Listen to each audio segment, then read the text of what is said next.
Pinasok na rin ng tubig baha ang ilang kabahayan sa Calasiao, Pangasinan. Tutukan sa ulat ni Russell Simorio.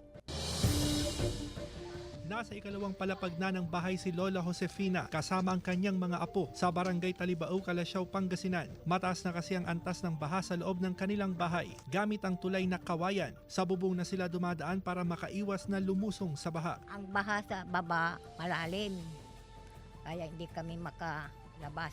Nandito kami sa taas, dito kami nagluluto sa taas. Sa ilang bahagi ng barangay, 3 araw nang binabaha ang ilang residente. Pero ayon sa MDRRMO, wala pang inilika sa mga binahang lugar sa Calasiao kaninang umaga. Magtitiis na lang daw ang mga residente sa mabagal na paghupa ng baha dahil walang lalabasan ang tubig. Isa ang Calasiao sa mga catch basin kapag may baha. Ay wala naman, kanya lang. Sanay na sila.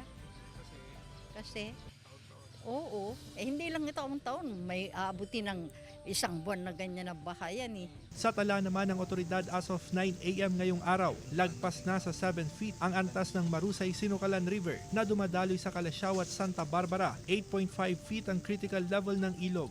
Puspusan ang ginagawang clearing operation ng MDRRMO dito sa bayan ng Santa Barbara. Gumagamit na ng malalaking backhoe at mga truck para matanggal itong mga water lily na nakabara. Protection din daw ito para hindi masira yung tulay. At paglilinaw naman ng MDRRMO, itong mga water lilies ay hindi galing sa Santa Barbara kundi inanod mula sa ibang bayan.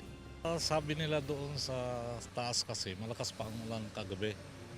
Kaya hindi ko alam kung gaano katagal bumaba yung tubig galing doon sa kanila. Baka maapektuhan kami. Kasama si Daryl Peralta, Russell Simorio, One North Central Luzon.